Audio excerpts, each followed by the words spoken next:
we worked together on a unit we entitled Maps and Journeys. And we had we had several hours to work. And so we were able to develop a lot of ideas. And then Brooke went away and actually fleshed out an entire unit based on Maps and Journeys. And the first day we brought in maps, or cut up maps, and the students were asked to create a collage, and I gave them the prompt of a landscape so we could sort of have the students connect to this idea of maps representing land. From there we discovered that students did not have an understanding of what landscapes were, so that sort of drove us into the landscape unit.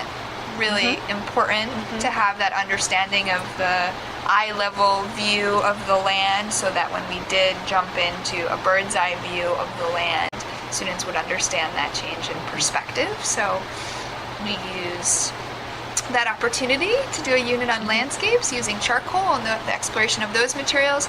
Within that unit, we really discovered that students were having a hard time persevering, persisting, getting through their moments of frustration. They were asked to work on their charcoal landscapes after exploring the materials for 3 days. And on the second day, a lot of students just quit. They were done. And I'm done.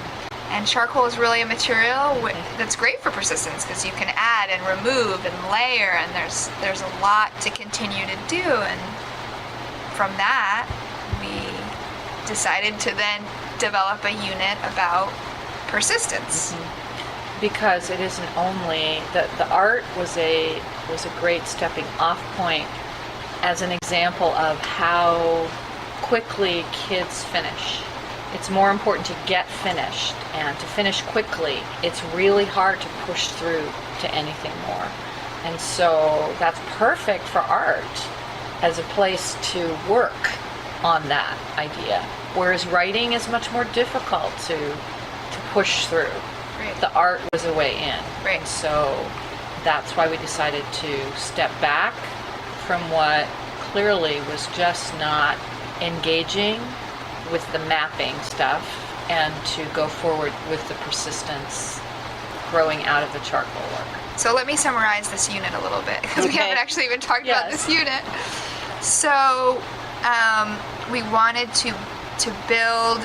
I've been noticing that the kids like building things and manipulating materials in a three-dimensional way, so I definitely wanted to do some sort of building and manipulation of simple materials. Recycled materials also allows sort of easy access, and their materials, we were mentioning before, artists who might not have a lot of resources or things at their disposal. Recycled materials are one way in which they can persist in their artwork.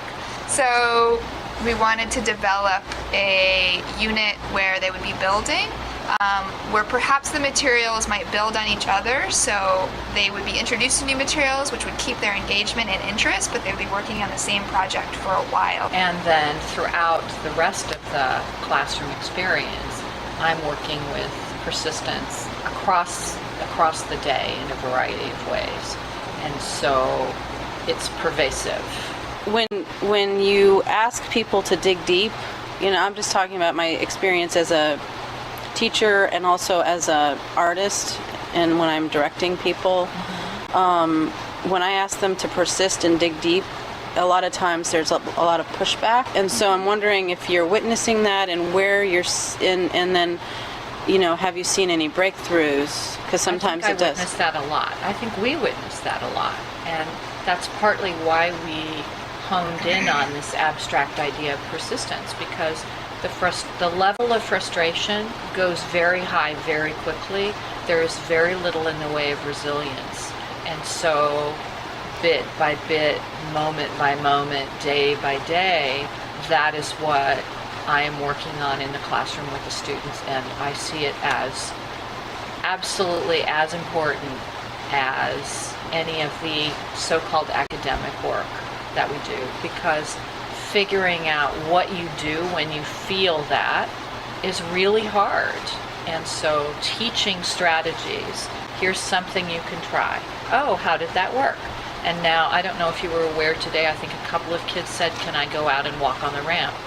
that's a strategy they use for when they hit that point. And so it's very explicit conversation, lots of individual interaction. It's explicit strategy teaching, learning to take breaths, learning to go out, learning to give yourself a break and come back, and then feedback about, oh, did you notice that? Did you notice you did it this time? One of the other connections between definitely language arts and visual art is this idea of revision and constantly working on something and changing it and improving it and going through lots of different steps. But that also is in lots of other disciplines, like you said. And it's something that is used consistently, this idea of continuing to try. Well, we've certainly talked a lot about how this whole unit grew out of our observations of the students. And I think that's really important for us to restate that, for me, quality arts education and quality arts integration, or maybe just quality education in general, is really in response. It's a conversation. Ms. Franz and I both did so much work this summer, individually as well as collaboratively, thinking about all these amazing units we were going to do. And we realized, the students are not ready for that because they need some other building blocks to make their learning successful in general. So I think it's everything that we're doing is an observation of our students needing this, wanting that, feeling this way. I think that's true. This has become a good example of child-centered teaching. And sometimes persisting is change. Sometimes Yes. persisting in what we were doing was changing the focus so that we can have success later on. Because I hope to come back to the amazing things that we've planned. Because we're both passionate about those ideas. But the students need some other work first. Yeah. Every single day I am about this idea of persisting, the idea of being resilient, the idea of what do you do when you are so angry you want to throw furniture.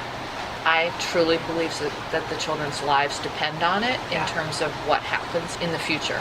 And that is on my mind every single minute of the day. The academic success is incredibly important, but without those things, the academic success is not going to be enough.